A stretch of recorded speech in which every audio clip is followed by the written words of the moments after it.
Welcome to the match between Magnus Carlsen and Vakhidov.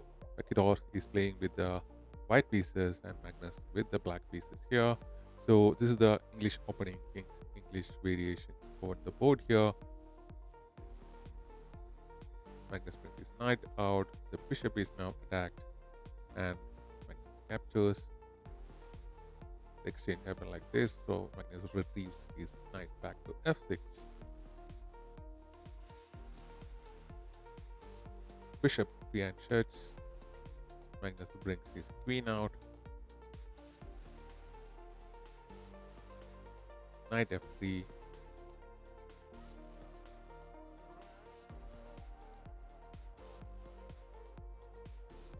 Knight c6 by Magnus now.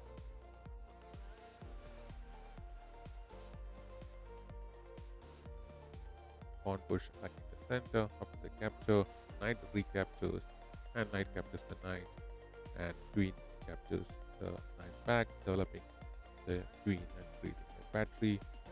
Magnus pushes b6 now, attacking these double pawns over here. The position is still equal.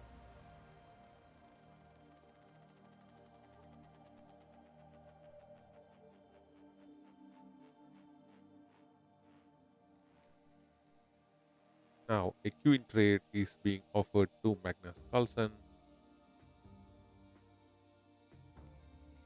Magnus is wondering whether he should go for it and if he'll be better or worse if he goes for that queen exchange. He goes for the queen exchange. Bishop captures back here. Magnus just moves his king. It's pretty safe in this particular castle. For the players uncastle, it will be unwise to castle this with this much pieces off the board now.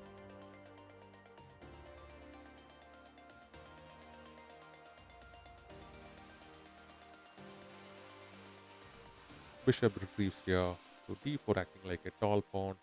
Magnus captures the pawn. Bishop captures back here. Pawn is pushed to d6, attacking the bishop. Bishop retrieves. Magnus continues attacking the bishop by pushing c5. And he goes for the exchange of the bishop for the knight, doubling up the pawns for Magnus now. King comes up the board by white. Bishop to develops. So king come up to c3. Magnus brings his king up the board now, connecting both the rooks.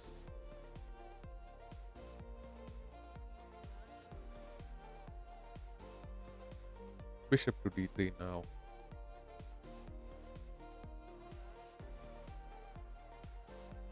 Magnus brings his rook here, but the best move was to push f5 here. And actually, there's a good move for white here to bring the bishop here and attack this rook here. But he didn't go for that, and he brings his rook here. Magnus brings his rook up to b6 now, and that move is no longer possible. Missed a fantastic opportunity. Jakhongir.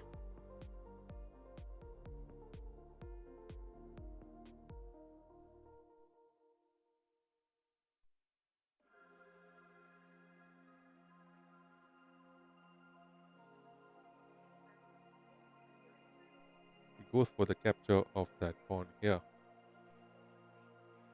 f5 is possible here, but you can just push f5, your own pawn here to e4, and then the bishop can capture the pawn here and won't be trapped anymore.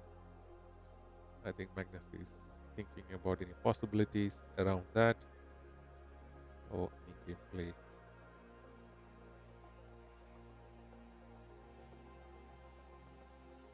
He pushes f5 and e4 is now pushed here, and Magnus realizes that's why that pawn was grabbed now. So rooks are exchanged now, and rook capture back. Rook now goes in here, attacks the bishop. You could even go for the capture of the pawn here as well. So bishop captures the pawn, and bishop are exchanged. Pawn captures.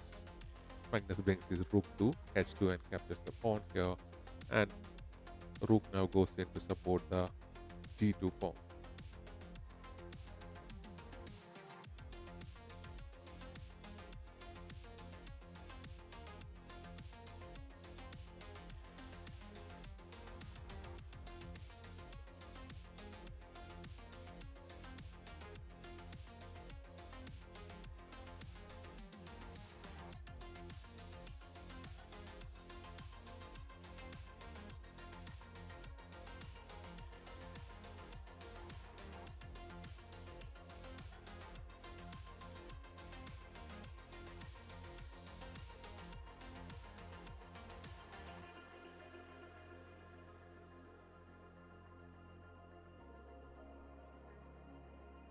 The position is still equal. Both the players wondering if there is any possibility for them to be on top in this end game. Now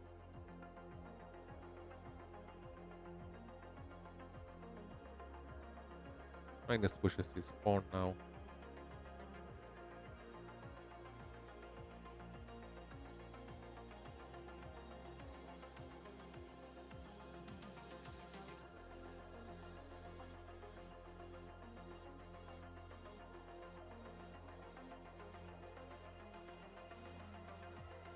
Earlier he could have just went this pawn push, which would have allowed the other pawn push on g4.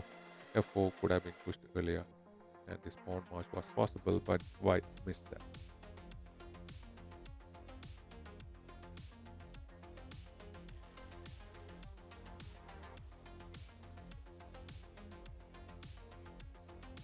Rook comes into d1 with a check.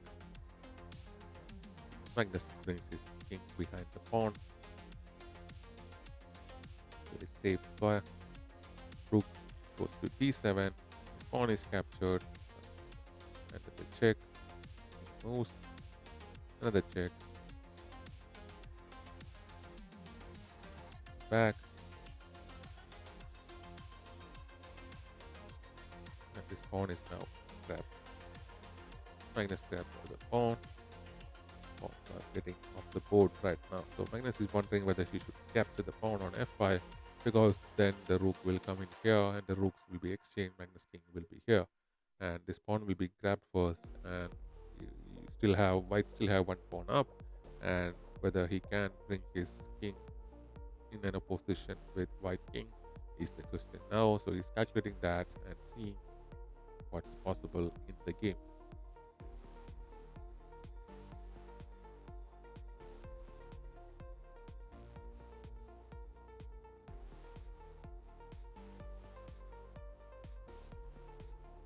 He goes for the capture now.